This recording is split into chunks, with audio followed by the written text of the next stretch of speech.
écouté Mini dans notre vie, Stéphane? Bien sûr. Épisode bonus pour nos auditeurs et auditrices. Oh. On a un envoyé spécial grand poil que vous connaissez tous, du roi Steven et de Dr Watt. Il est allé interviewer dans la brasserie de la Hulotte et brasserie Aérofab. Ça, c'est remarquable. Ah oui, qui sont dans les mêmes locaux, qui nous écoutent au boulot d'ailleurs. Merci. Et on leur passe le bonjour. Et donc, vous allez voir. Alors, je lui ai envoyé quelques questions de notre part. Et puis après, évidemment, il est parti en live avec ses propres questions, sa propre interview. Vous verrez que c'est très très bien ficelé. Et on va écouter ça dans 1 minute. Et puis, donc voilà, Stéphane, on laisse aux auditeurs le plaisir d'écouter cette interview. Oui. On se retrouve après. Mm-hmm. Eh ben bonsoir, Grand Poil, reporter de l'extrême pour Binous USA. Les Français parlent aux expatriés. Salut Grand Poil. Salut. Eh ben je vais vous laisser vous présenter. Vas-y. Ouais, salut. Bah moi c'est Nico, je suis brasseur à la brasserie La Hulotte. Donc là on est à Sautron, à côté de Nantes. On fait partie de la métropole nantaise. On est 2 brasseries dans le même local et moi je m'occupe de La Hulotte. C'est un endroit où on vient fabriquer ses bières. Et salut, moi c'est Charles, brasseur de la brasserie Aérofab. Donc on partage les locaux avec la brasserie de la Hulotte à Sautron. Et nous, du coup, on brasse des bières. Très bien. Et donc ce soir, on déguste en parlant une petite brise, session IPA d'Aérofab. C'est ça. Alors du coup, on va peut-être commencer par Aérofab et venir après à la Hulotte en termes de transfert j'ai envie de dire, d'histoire par rapport à votre local. Qu'est-ce qui vous a amené à Sautron pour du coup Aérofab? Un peu le hasard. On est nantais, on voulait monter une brasserie dans la région. De monter une brasserie sur Nantes même, c'est assez compliqué parce que c'est une ville qui est en plein développement. Il n'y a pas beaucoup de locaux disponibles. Donc on a cherché pendant 6 mois. On a visité des locaux en périphérie de Nantes pendant 6 mois, et puis on a trouvé ce local qui correspondait à nos critères en termes de surface, d'accessibilité. J'imagine que les loyers doivent commencer à être costauds aussi à Nantes. Ouais, c'est ça. Déjà à Sautron, c'est pas donné, mais à Nantes, ouais, c'était carrément hors de prix. Ouais. Donc c'est des critères assez pragmatiques qui nous ont ramenés ici. Ok, très bien. Et la Hulotte, du coup? Donc en fait, moi ça faisait 3 ans que je faisais l'activité à Carquefou et j'ai déménagé pour venir avec la brasserie Aérofab, partager les mêmes locaux. Et ouais, effectivement, dans la recherche de local, il y a aussi, on rentre pas mal de malt, on rentre pas mal de conditionnement. Il faut aussi un accès facile. Aujourd'hui, les brasseries urbaines, c'est sympa, mais faut quand même il y a pas mal de conditionnement, il y a pas mal de manutention. Il faut vite de la place et pouvoir faire venir des gros camions. D'accord, donc du coup c'est un partenariat qui s'est créé, on va dire, quelque part un peu naturellement, de ce que j'ai compris. Vous faisiez en fait, au départ vous étiez itinérant chez Aérofab, donc vous deviez, je suppose, brasser déjà un peu à la Hulotte pour tester des trucs. Ouais, c'est ça, nous on a rencontré Nico à la Hulotte il y a 2 ans quasiment, parce qu'on était brasseurs amateurs, on brassait beaucoup chez nous, on avait en tête de monter une brasserie et d'en faire notre métier, donc on brassait de plus en plus chez nous, ça commençait à poser des problèmes de place et de cohabitation avec nos copines. Et donc on a rencontré Nico, on lui a proposé un peu un deal, on brassait chez lui, on brassait de la bière pour lui, et du coup comme ça on s'est rencontrés, on a sympathisé, et quand nous le projet de monter la brasserie s'est lancé, on a trouvé ce local à Sautron qui était un peu grand, et du coup on a proposé à Nico de partager le local, et puis voilà, pour toutes les interactions et les synergies qu'il peut y avoir entre 2 brasseries. D'accord, parce que du coup maintenant c'est... En plus de l'activité de la Hulotte, alors tu fais des cours pour faire du brassage. Je suppose que maintenant vous vous servez un peu aussi comme laboratoire de la Hulotte est un peu devenu votre laboratoire, je suppose, pour tester des nouvelles recettes, des choses comme ça.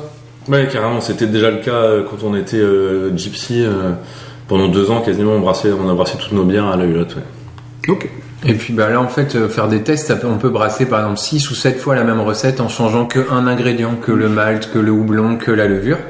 Et après, ce qu'on peut faire, c'est mettre en dégustation au bar juste à côté pour avoir les avis, les retours des clients avant de lancer la production en plus grande quantité.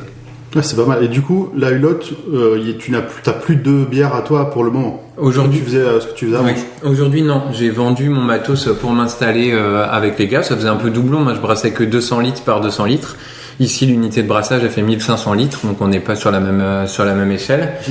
Et donc, moi, en fait, ça m'a permis de me recentrer sur les ateliers, finalement, dans un premier temps, c'est pas mal.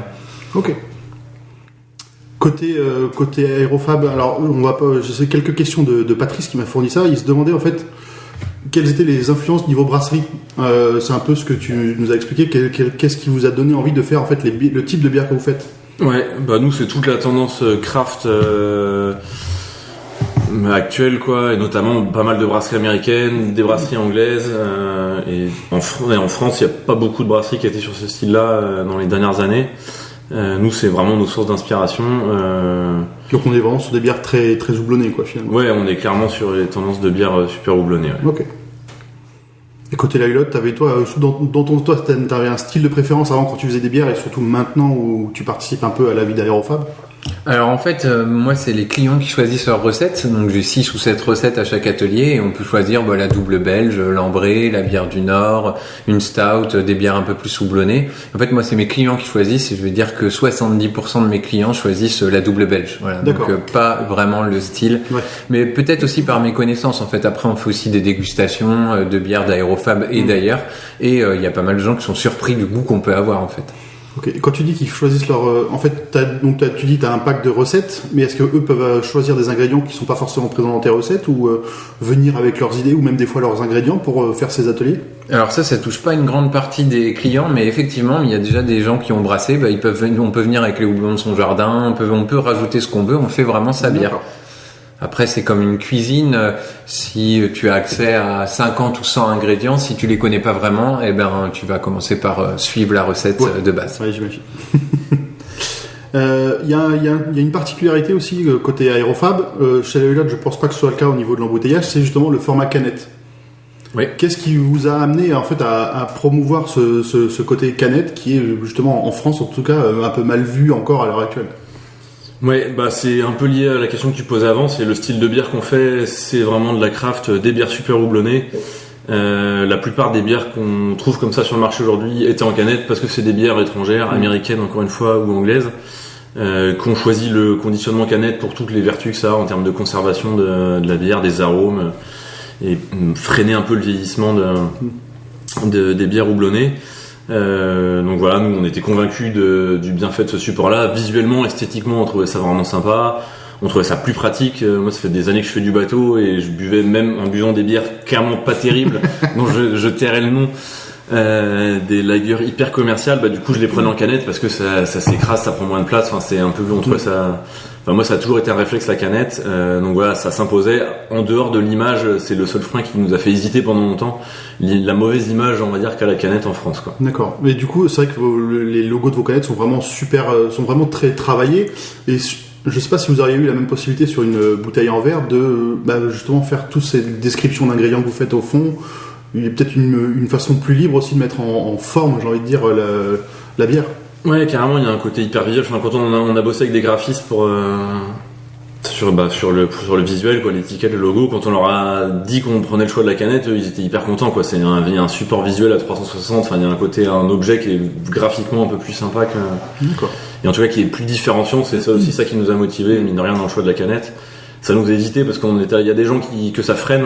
Mais en tout cas, ce qui est sûr, c'est qu'on va peut-être choquer, on va peut-être déplaire, mais en tout cas, on va se faire remarquer, quoi. D'accord. Donc ça nous a convaincus de dire, allez, faut tenter le coup. Après, il y a tellement d'avantages à la canette que. Dans les caves et tout ça, ça doit pas être encore quelque chose de très répandu et peut-être un frein aussi au départ. En tout cas, au départ, à votre implantation dans le coin. C'est ce qu'on s'est dit quand on s'est lancé. Et en fait, on a été plutôt surpris du retour des caves, quoi. Parce que la plupart des cavistes étaient conscients des arguments en termes de qualité et de conservation de la bière de la canette, quoi. Okay.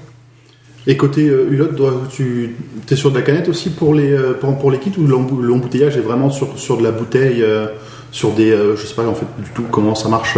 Alors non, c'est que des bouteilles, c'est que des grandes bouteilles de 75 centilitres. C'est un point de vue technique, c'est-à-dire que les clients viennent eux-mêmes faire leur propre embouteillage et on fait ce qu'on appelle la refermentation en bouteille. On remet du sucre pour remettre du gaz dans la bière et ça on peut pas le faire dans les canettes. Enfin en fait on peut difficilement fabriquer des canettes en petite série en fait pour avoir quelque chose de qualité. La bouteille elle a ce côté plus facile en fait. D'accord. Pour faire des bières à la maison on fait tout le temps des bières en bouteille. Et j'imagine que si tu fais de la refermentation dans une canette, t'as plus de chances que la canette elle te pète à la gueule qu'une bouteille en verre qui va peut-être mieux supporter la pression. T'as tout compris. Très bien.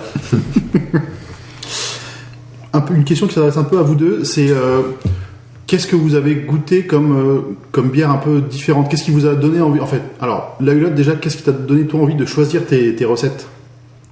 Moi, mon objectif, c'est de proposer un panel de bières, parce qu'en fait, le but, c'est les gens viennent fabriquer leur bière. Donc, il y a la bière de blé à l'allemande, il y a la bière du Nord, la bière de garde, etc. Moi, mon but, c'était de faire de proposer un grand panel de bières, en fait, avoir vraiment le choix en fonction de ce qu'on aime. D'accord. Voilà. Et de pouvoir justement avoir un peu j'ai envie d'avoir des avis divergents en fonction des recettes que tu proposes, comme tu disais tout à l'heure, de la belge, de l'américaine, des choses comme ça. Ouais, voilà, c'est ça. Et puis après, on répond à plusieurs clientèles. Donc, je fais aussi des American Pale Ale, des IPA qui vont un peu plus s'approcher du style d'Aérofab. Mais beaucoup de clients aiment beaucoup le côté sucré qui reste, par exemple, dans une bière belge. Voilà. Et du coup, le sujet qui intéresse très fortement Fabrice, parce que c'est un peu son style de bière préféré, c'est les New England IPAs. Est-ce que vous en avez goûté d'autres? Qu'est-ce que vous connaissez en New England IPAs qui vous ont donné, côté Aérofab, donné envie d'en faire et de proposer ce style-là qui est, pour le coup, en France, encore une fois, très très peu répandu. Et pareil, derrière, à la Hulotte, alors justement, de pas l'intégrer, peut-être parce que c'est plus difficile. Vas-y, côté. Ouais.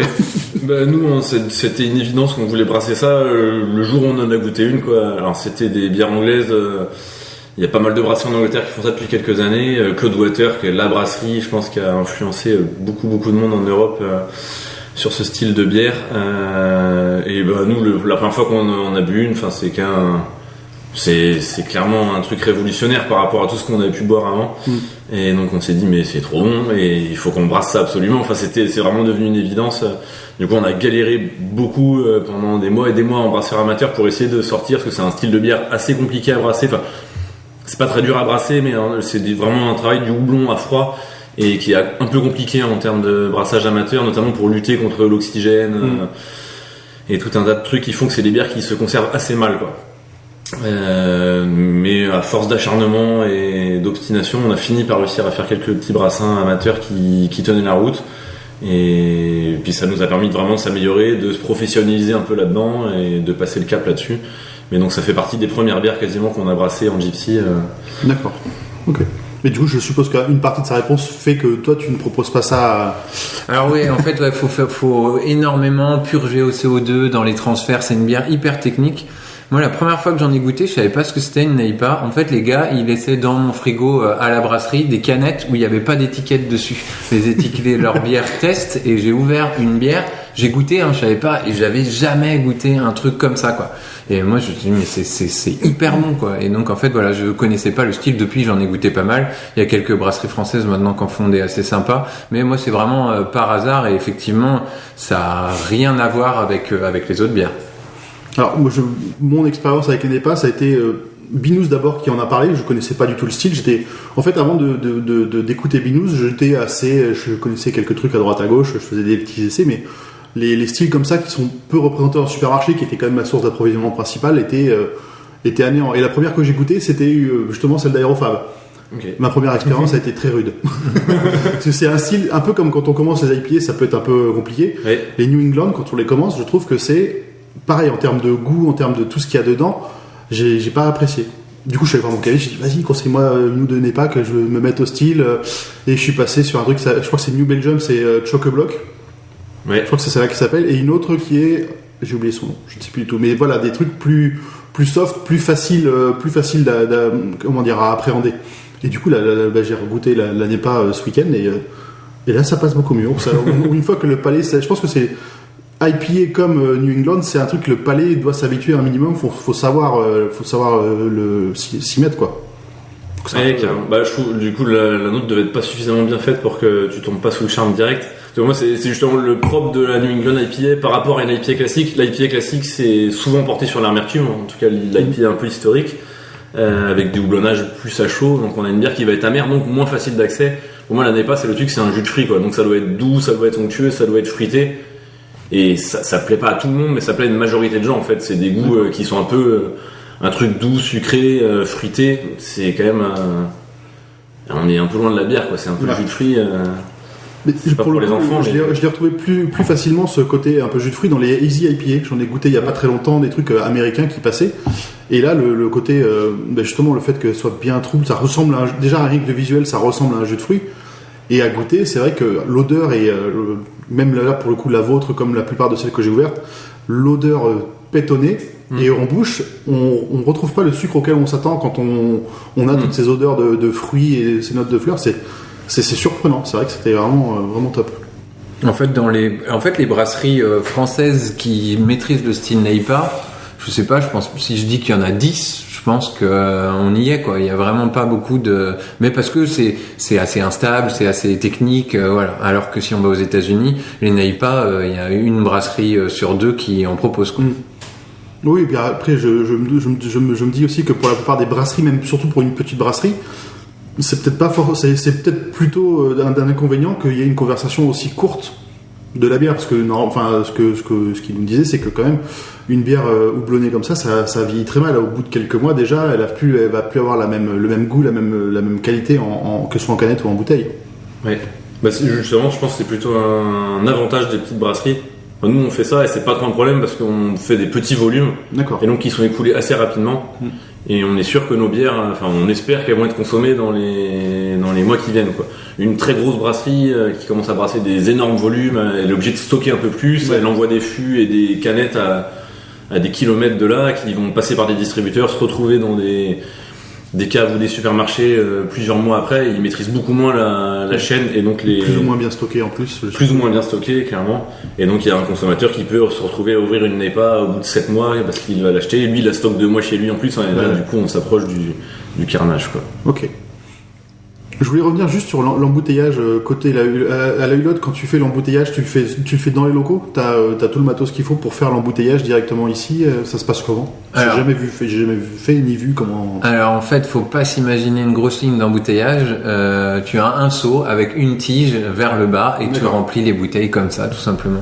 D'accord, et j'imagine un peu comme pour l'embouteillage de bouteilles, t'as un bouchon où tu fermes en capsule ou en... Ouais, c'est fermé en capsule, c'est comme un peu comme pour le vin, c'est pareil, sauf que c'est des capsules. Voilà, c'est vraiment le plus... En fait, moi, mon but pendant les ateliers, c'est d'utiliser aucun matériel évolué pour montrer qu'on peut brasser facilement des bières à la maison. Moi, j'ai pas mal de gens qui viennent ici, qui après vont brasser chez eux, quoi. Donc, d'accord, tu aides un peu les gens à prendre un coup de pied aux fesses en disant, bah voilà, c'est pas compliqué, il suffit de vous pousser un peu et puis vous pouvez brasser chez vous. C'est un peu ça, ouais, c'est ça. Et puis il y a aussi ceux qui ont eu à Noël, par exemple, à la fois le kit et l'atelier de brassage. Bah, ils vont attendre l'atelier de brassage avant de lancer le kit à la maison. Après, c'est comme pour tous les sujets, quand on va sur Internet, on va sur les forums, il y a des avis, il y en a un qui dit A, l'autre qui dit B, etc. Et donc on peut être un peu perdu, alors qu'au final, c'est pas très compliqué. Il suffit juste de suivre une recette correctement et normalement, il peut y avoir des ratés, mais normalement, ça se passe bien. Et du coup, après tes recettes, tu les mets à disposition des gens, celles qu'ils ont fait en atelier ou même les autres? Oui. Le but, c'est d'être hyper transparent, mais ça, c'est la même chose pour Aérofab et c'est la même chose pour les brasseries artisanales en général. On va être hyper transparent sur le malt qu'on utilise, le houblon, les types de levure, etc. Pour apprendre aux gens à apprécier tel ou tel style, par exemple. D'accord. Et alors que ce soit à la Hulotte ou à Aérofab, vous arrivez à vous fournir assez localement ou vous êtes plutôt la production est un peu compliquée encore en France sur tout ce qui va être malt, alors houblon j'imagine même pas, mais même les levures. Est-ce que vous avez, tes fournisseurs sont français ou internationaux, ou alors tu arrives à avoir du très local où il y a vraiment rien du tout pour l'instant côté Bretagne et Loire-Atlantique? Alors en fait, il faut les différents ingrédients. Il y a le premier, c'est l'eau. On utilise ici dans l'atelier, on utilise l'eau du réseau. Le deuxième ingrédient, c'est le malt d'orge. Donc en fait, il y a 6 mois, 1 an, il y a une malterie qui a ouvert à Vannes. Donc maintenant, on peut avoir de l'orge breton et qui est malté à Vannes et qui est livré directement. Donc pour ça, on peut l'avoir en local et en bio. Donc c'est plutôt sympa. La levure, moi, la mienne, elle vient de Fermentis. Donc c'est à côté de Lille en fait. Donc ça reste français. Et le petit hic, c'est la partie des houblons. Donc en fait, les houblons, si on veut faire des bières traditionnelles françaises, on peut trouver du houblon en France, ça c'est pas compliqué. Et dès qu'on veut des houblons avec des notes aromatiques hyper marquées, là ça va plutôt être la Nouvelle-Zélande ou les États-Unis. D'accord. Du coup, je suppose que les problématiques côté Aérofab doivent pas être les mêmes, ne serait-ce qu'en termes de volume. Est-ce qu'une malterie comme justement une petite malterie comme Irmalt, pour l'instant il n'arrive pas, mais il est en train de grossir et donc il va pouvoir fournir plus de volume. La seule limite, c'est qu'il fait pour l'instant pas de malt spéciaux, mais c'est pas non plus ce qu'on utilise majoritairement dans le bière, donc on devrait pouvoir travailler avec des petites malteries Dans les mois qui viennent, c'est un souhait fort de notre part. Là où par contre ça bloque, effectivement, c'est comme Nicolas, au niveau des houblons, on travaille principalement avec des houblons américains ou néo-zélandais. Et il y a une telle différence de qualité, de saveur, enfin c'est le jour et la nuit entre les houblons qui poussent en Europe et les houblons américains ou néo-zélandais, qu'on travaille sur des bières houblonnées, nous uniquement avec ces houblons-là. Ouais. Bon, après je vais tricher un peu sur la prochaine question parce que j'ai déjà fait la visite, mais du coup vous utilisez les houblons entiers ou vous utilisez ça d'une autre manière? Ouais, on n'utilise pas les houblons en entier, on n'utilise que des houblons sous forme de pellets ou ce qu'on appelle cryo, donc c'est de la poudre de houblon. Donc là, en fait, c'est des fleurs de houblon qui vont être broyées et compactées exactement comme des pellets de bois qu'on peut mettre dans les chaudières, quoi. C'est pour des raisons techniques, parce qu'on met vraiment des grosses quantités de houblon dans nos bières, et donc si on mettait des houblons sous forme de cône, donc le cône c'est la fleur de houblon, on viendrait colmater, boucher les tuyaux, les cuves, parce qu'on en met vraiment des grosses quantités, et en plus de ça, on aurait beaucoup de pertes de bière, parce que les fleurs vont se gorger de bière gonflée, et donc on aurait des pertes phénoménales. Presser le jus à la fin. Ouais, on n'a jamais essayé.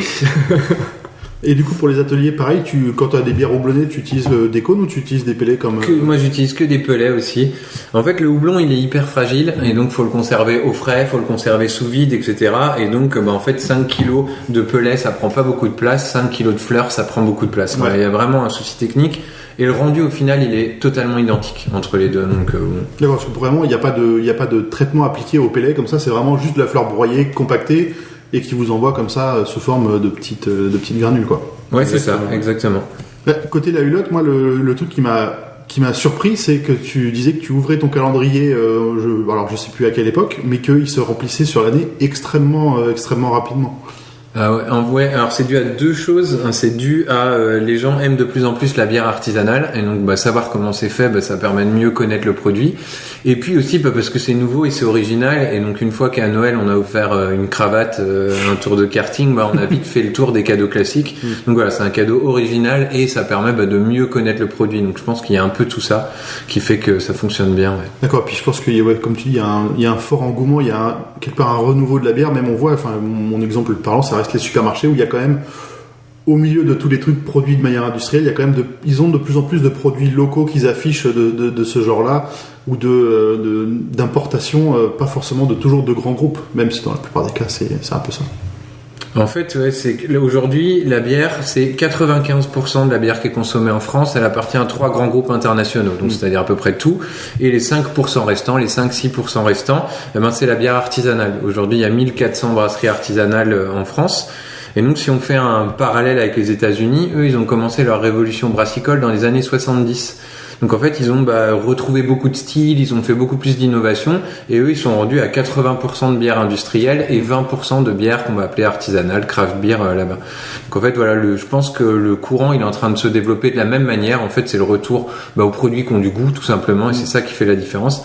Et les supermarchés, ils font que répondre à une demande. C'est-à-dire que quand ils voient les ventes qui commencent à baisser, parce que les gens vont aller acheter d'autres produits dans les caves à bière, ils essayent de proposer un peu l'équivalent.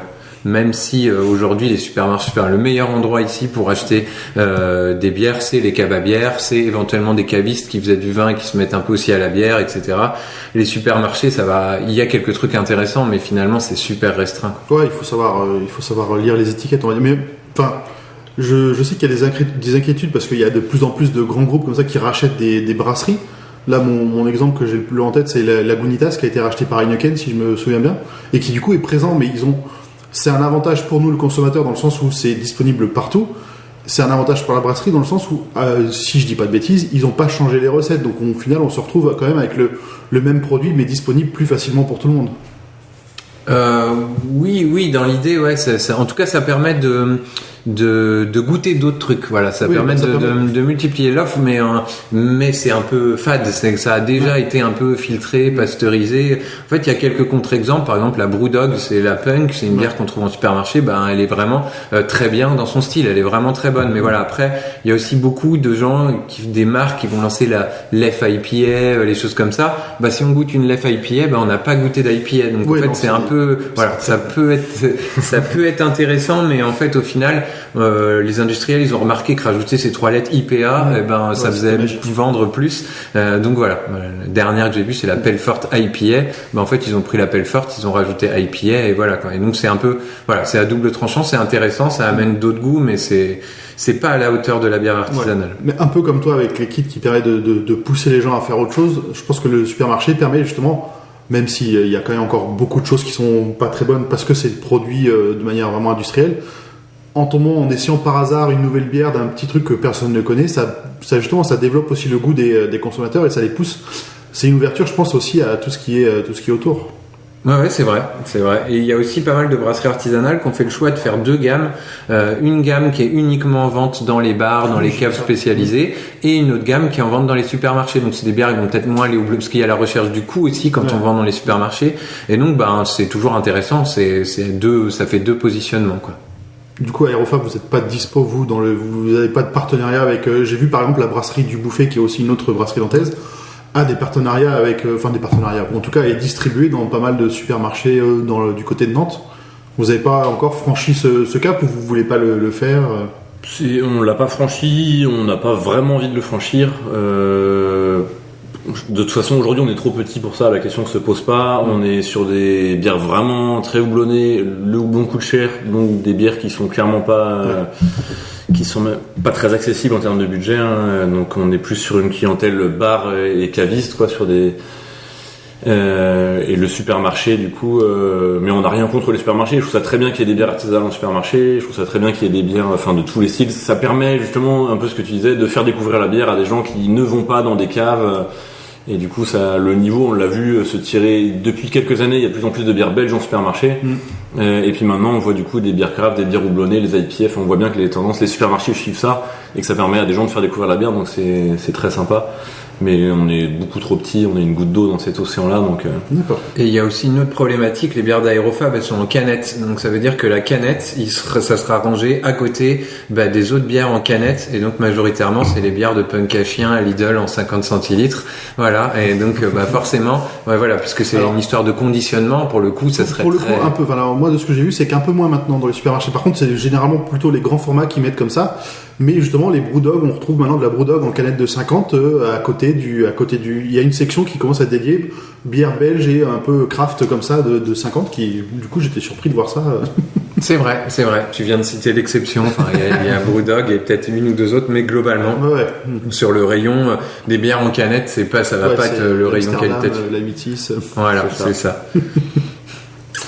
Ok, merci à vous deux. Si vous avez un petit message pour les deux tontons d'Amérique. En fait moi c'était juste pour dire que je kiffais bien l'émission B-News USA, je trouve ça hyper bien, ça permet c'est un peu aussi stressant parfois pour nous parce qu'on entend parler des bières qui ont l'air hyper bien et on peut pas aller voir. Voilà. Ça tout le monde, tous ceux qui écoutent, moi la Ghost in the Machine dont il nous parle depuis le début quasiment, ça me démange les papilles maintenant. Mais donc il va falloir organiser ce qu'on appelle des beer trades. Des fois on fait des échanges entre brasseurs ou entre personnes qui aiment les bières. Il va falloir qu'on leur envoie nos bières pour qu'ils nous envoient des bonnes bières de là-bas. C'est ça. Je pense que vous allez faire des heureux là. Merci à vous deux et puis santé. À l'autre. Tac. Merci. Et c'est fini. Et voilà, c'était très sympa. Merci les gars pour le bonjour. Oui. Merci pour toutes ces informations, pour tous ces compliments. Et puis, merci à Grand Poil d'avoir interviewé. C'est super. C'est ça, quand on a la carte de presse B-News. Oui. Voilà, ça offre des possibilités. Absolument. Alors, si vous êtes un podcasteur et que vous voulez aller dans une brasserie et interviewer, amener du son et puis nous ramener tout ça et qu'on le mette dans l'émission, vous êtes absolument les bienvenus. Grand Poil a essuyé les plâtres d'une très belle façon. Et si vous voulez, vous pouvez postuler au grade de reporter B-News sans frontières. Voilà. La carte de presse BSF. BSF. Ça le fait quand même. Oui, à côté de BFM, il y a BSF. Ah oui, c'est mieux. Bon, chers auditeurs, auditrices, on espère que cet épisode spécial, ce mini-zode vous a plu. Ouais. Encore merci à Grand Poil et à nos amis de la Hulotte et de Aérofab. Et on vous retrouve mardi prochain pour l'émission, à proprement parler. Oui. À bientôt. Stéphane, tu dis quoi? B-News. Ain't nothing turns me on more than a big patat. Oh, I like that patat. I like the patat.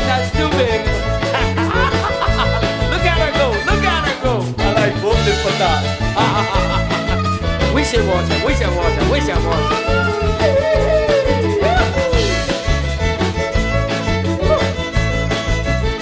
I think that one's